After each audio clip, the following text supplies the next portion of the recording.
Hello everyone, welcome back to Hungry Fusion. Today we are going to make foxtail moong laddus. It is an easy way to add millets on a regular basis. It tastes absolutely delicious.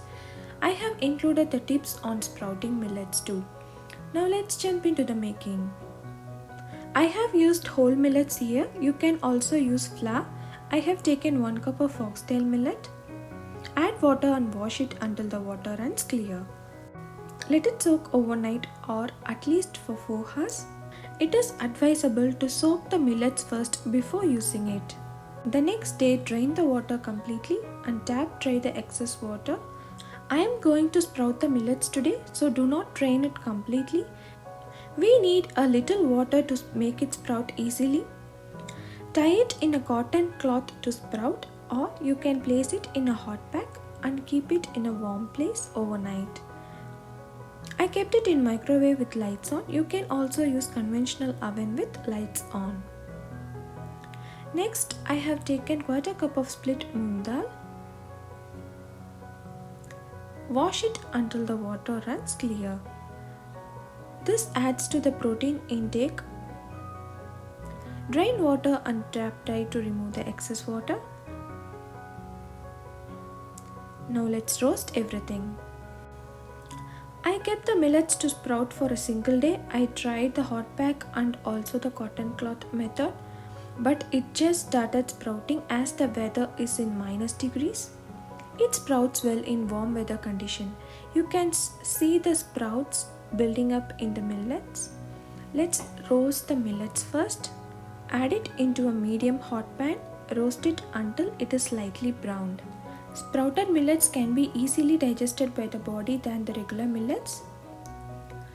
Once the millets are browned nicely, remove it from heat and set it aside to cool. If you don't like millets to have in the form of upma or rice, you can try this laddus. Next, I am roasting moong dal. Keep the flame in medium so that it is not burned. Once it is nicely browned, remove it from heat and let it cool for some time.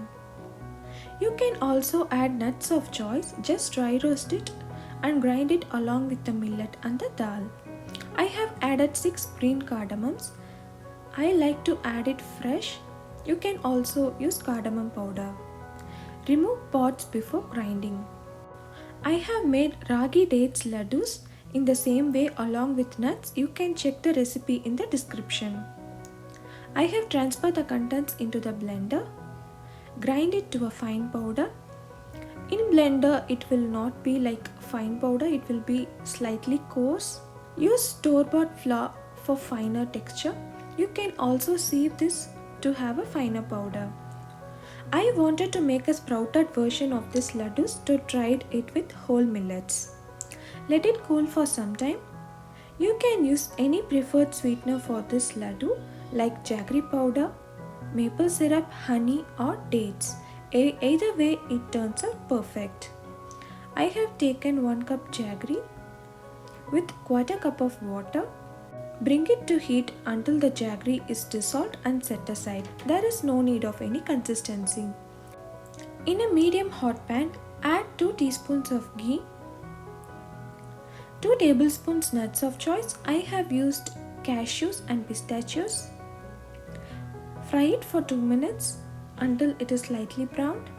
If you don't want to add ghee, you can use coconut oil or any nut paste. Add the prepared millet flour.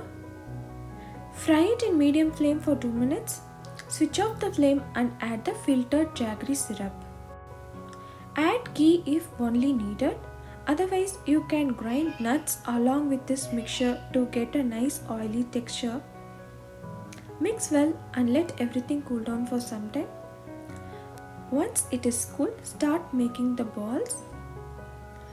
If you are able to make round balls out of it, then it is a perfect consistency.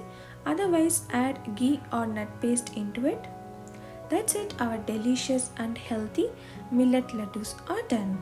You can also make it with dates.